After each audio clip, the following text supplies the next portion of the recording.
오늘 본문의 말씀은 귀신 들려 보지 못하고 말 못하는 한 사람의 이야기로 본문의 말씀이 시작합니다.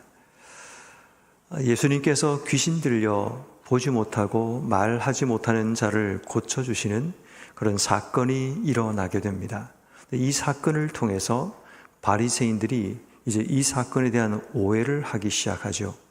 예수님께서 귀신의 왕 바알세불을 힘입어서 이 귀신을 쫓아내었다라고 그들이 판단을 했던 겁니다. 그러면서 이제 이 본문의 말씀이 예수님께서 귀신을 힘입어 쫓아낸 것이 아니라 성령을 힘입어 쫓아내신다라는 말씀을 통해 예수님이 어떤 분인가를 이 마태복음의 독자인 유대인들에게 설명하시는 내용이 드러나게 됩니다. 특별히 왕으로서 권세를 지닌 예수님이라는 사실을 드러내고 보여주는 그런 내용들이 오늘 본문 속에 등장하게 됩니다. 그러면서 예수님께서는 성령에 대한 이야기, 또 그리고 우리가 일상 속에 늘 범하고 있는 말에 대한 이야기로 본문의 말씀이 확장되어 가는 것을 보게 됩니다. 분명 성경의 목적은 예수님이 누구인가를 보여주는 말씀이 분명히 맞습니다. 예수님께서 성령을 힘입어 이 땅에 역사를 만들어내신다라는 것과 그 성령을 힘입는 목적과 이유가 무언가를 보여주시는데, 오늘 본문에 보면 28절 말씀에 내가 하나님의 성령을 힘입어 귀신을 쫓아내는 것이면 하나님 나라가 이미 너희에게 임하였느니라. 결국 예수님께서 이 땅에 성령을 힘입어 사역을 하시는 그 목적, 그 결과는 무엇인가 하면 바로 하나님 나라, 그 하나님 나라가 너희 가운데 임하게 하시는 바로 그 목적에 대한 부분을 설명하는 겁니다. 예수님께서 이 땅에 오신 목적, 그 목적 가운데 중요한 목적이 하나님 나라를 우리 가운데 임하게 하시는 것. 귀신 들려 고통당하는 자의 귀신을 쫓아내시는 주님의 진짜 목적이 뭔가를 설명하시는데, 너희 안에 하나님 나라를 세우시기 위함이라는 겁니다. 다시 말해 단순하게 귀신이 쫓겨나는 것이 중요한 것이 아니라 예수님께서는 우리 안에 하나님 나라, 그 나라를 세우실 목적을 갖고 계신다라는 것을 보게 됩니다.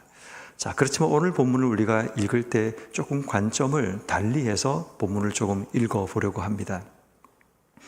본문의 시작은 보지 못하고 또 말하지 못하는 한 사람을 고치시는 장면으로 본문이 시작하고 있지만, 오늘 성경에 등장하고 있는 이 바리새인들은 눈으로 보고 말도 잘하는 사람들입니다.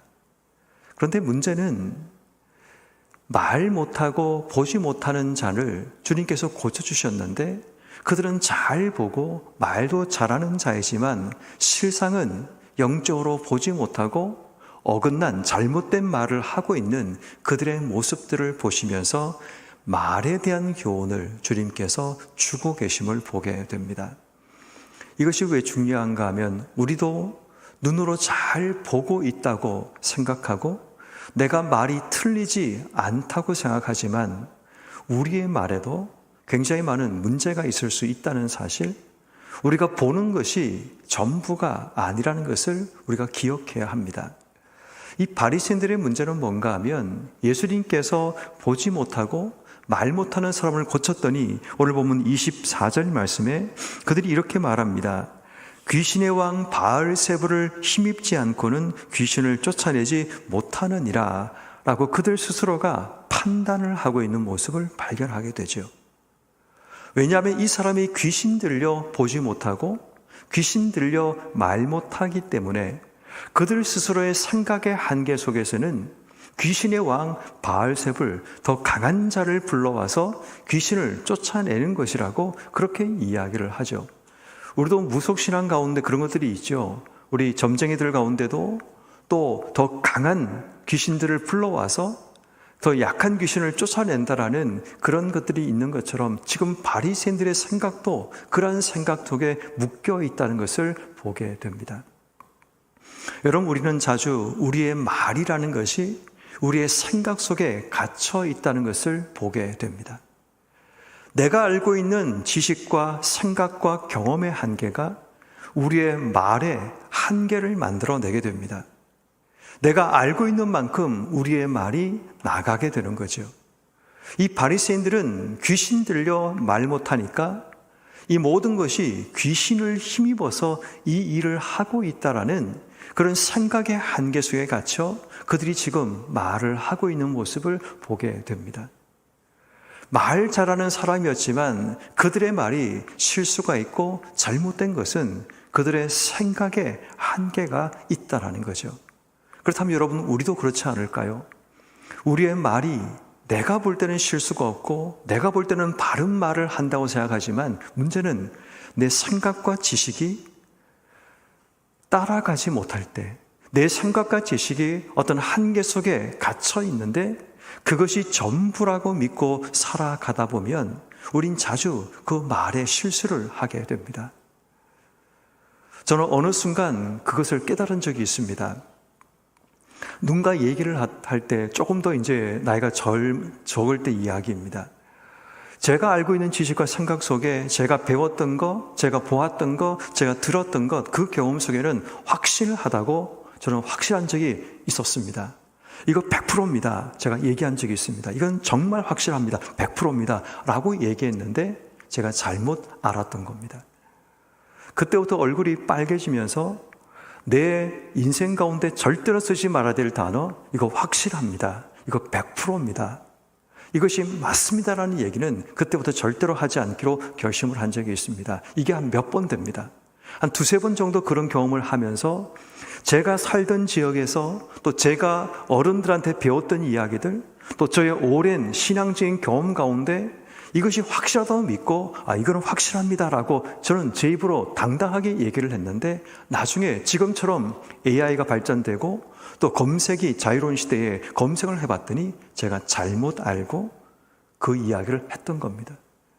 얼마나 제가 부끄러웠던지 그때부터는 절대로 그런 말은 쓰면 안 된다는 사실을 깨닫게 됩니다.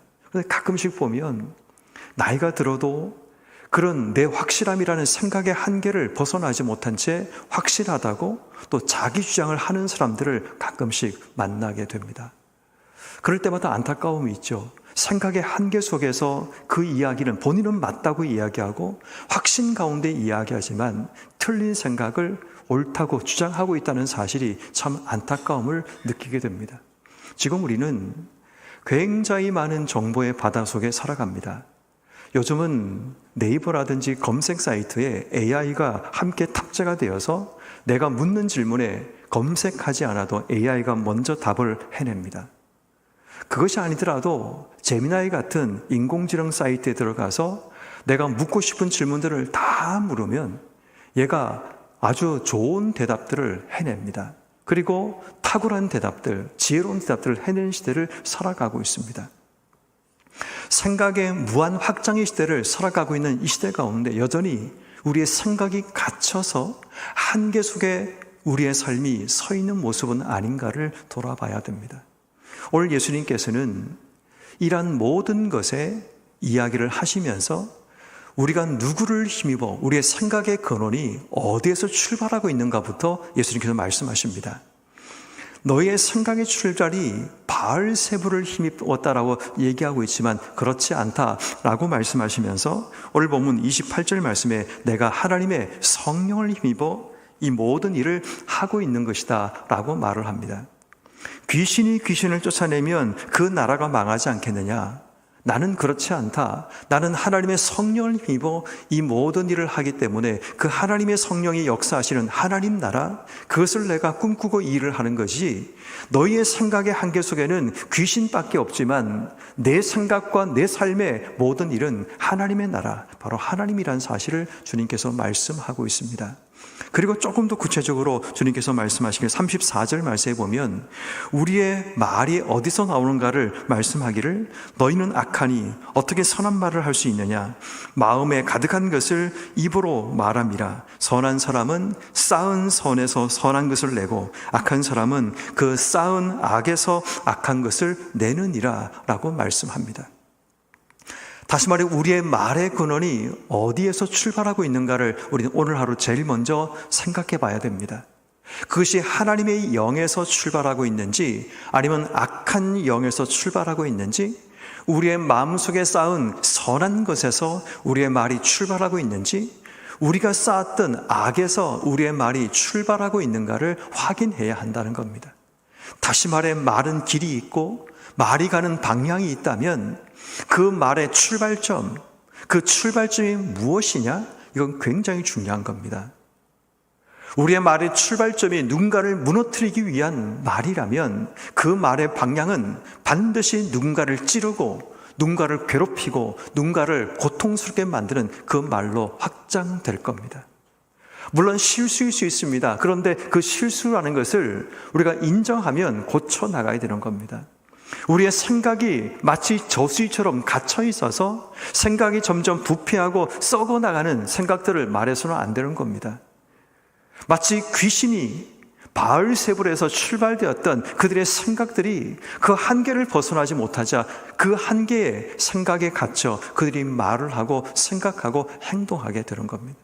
결국 그들은 그 생각이 점점 확장되면 확장될수록 더 악한 일들이 일어나고 더 많은 사람들을 죽게 만드는 그런 일들이 일어나게 됩니다.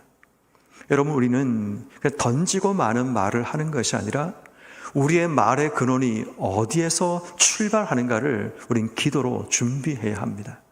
내가 쌓았던 악에서 출발하고 내 마음속에 누군가를 넘어뜨리고자 하는 그런 생각에서 나오는 그런 말들이 우리의 입을 통해 세상 가운데 전달된다면 결국 우리는 세상을 오염시키는 자가 되고 말 거고 하나님 나라와 상관없는 인생의 삶을 사는 자가 되고 말 겁니다. 그러므로 오늘 우리가 하루의 삶을 시작하고 나갈 때 우리의 생각의 근원이 어디에서 출발하고 있는가?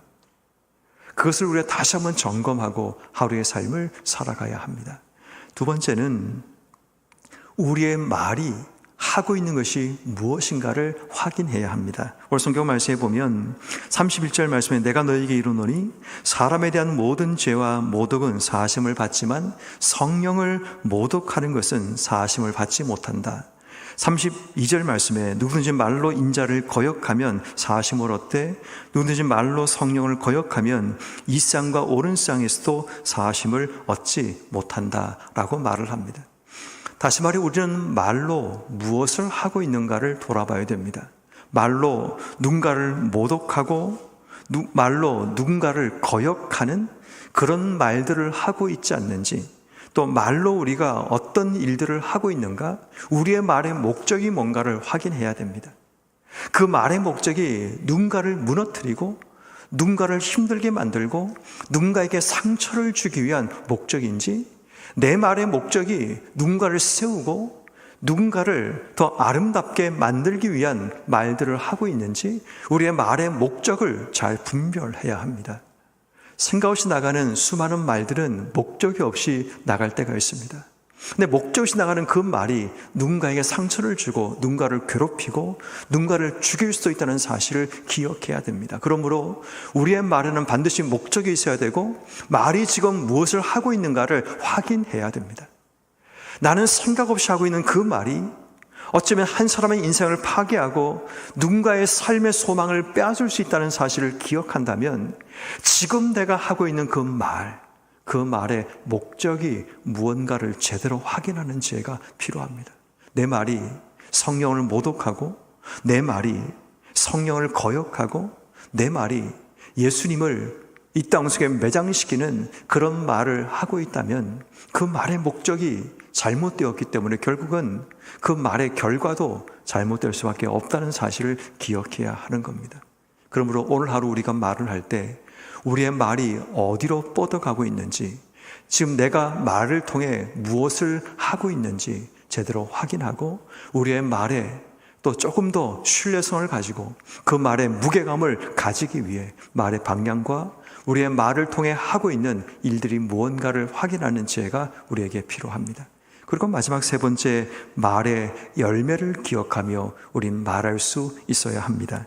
오늘 보면 33절 말씀에 보면 나무도 좋고 열매도 좋다 하든지 나무도 좋지 않고 열매도 좋지 않다 하든지 하라. 그 열매로 그 나무를 아느니라 라고 말씀하고 있습니다. 열매로 나무를 아는 것 굉장히 중요하죠. 그 나무가 어떤 나무인가를 알기 위해서는 열매를 통해 확인하게 됩니다. 다시 말해 우리의 말이 어떤 결과를 만들어내는가를 확인해야 합니다. 말은 던지고 지상에서는 소리가 사라지고 말지만 그 말이 남습니다. 사람들의 마음속에 남고 또 누군가에게 그 말 자체가 전달되면서 그 말이 들려지는 순간 남게 되는 겁니다. 다시 말해 우리의 말의 열매가 무엇인가를 확인해야 되는데 오늘 성경은 굉장히 무서운 말을 합니다. 36절 말씀에 사람이 무슨 무익한 말을 하든지 심판날에 이에 대하여 신문을 받는다. 우리가 하는 말에 신문을 받는데 37절 말씀에 내 말로 의롭다함을 받고 내 말로 정죄함을 받는다라고 말씀합니다. 다시 말해 우리의 말에 반드시 심판이 있다는 사실을 말씀하는 겁니다. 우리의 말로 의롭다고 여겨지기도 하고 우리의 말로 정죄도 받게 된다는 겁니다. 말의 열매를 기억하며 우리가 말하지 않고 그냥 무분별하게 말하고 살아가다가 반드시 하나님의 심판 앞에 서게 된다는 경고의 말씀 앞에 우린 서야 하는 겁니다. 그러므로 오늘 하루 하나님께서는 우리에게 말에 대한 경고의 말씀을 주십니다. 우리의 말이 어디서 출발하고 있는지, 어떤 생각에서, 어떤 근원에서 출발하고 있는가, 이것이 하나님의 성령의 역사인지, 또 이것이 우리 속에 쌓았던 선에서 출발하고 있는 건지 우리의 말의 근원을 먼저 확인하라고 말씀하십니다. 두 번째는 그 말이 지금 무엇을 하고 있는지, 어디로 향하고 있는지, 말의 방향이, 이 말이 어떤 일을 하고 있는가를 확인하고 점검하라는 겁니다. 그리고 더 나아가서는 그 말이 만들어내는 결과를 주목해야 된다는 겁니다. 내가 하는 것이 눈에 보이는 사람들 세계 속에서 만들어내는 결과도 주목해야 되지만 이 말을 통해 하나님이 어떻게 판단하시는지, 말로 내가 누군가를 의롭게 하고 누군가를 의롭다 할 그런 준비가 되어 있는지, 내 말로 정죄함을 받고 있는지 확인해야 된다는 겁니다. 그 말의 열매가 어떤 열매를 맺고 있는가를 확인하는 것 중요함을 우리에게 말씀합니다. 그러므로 오늘 하루의 삶을 살아가면서 말을 통해 실수하지 않도록, 우리 마음속에 악한 것이 말을 통해 튀어나오지 않도록 우리의 생각의 한계 속에 있는 죽은 말들을 내 입으로 내뱉지 않게 해주시기를. 그래서 오늘 하루 말을 통해 생명을 살리고 하나님의 구원을 이뤄내고 은혜를 끼치고 덕을 세우는 그런 말들이 우리의 입을 통해 이 땅 가운데 들어감을 통해 우리의 말이 하나님 나라를 세우고 주 영광을 드러낼 수 있는 복된 말이 오늘 하루 우리의 입을 통해 세상 속에 드러나는 복된 성도의 삶이 되기를 주님의 이름으로 축원합니다.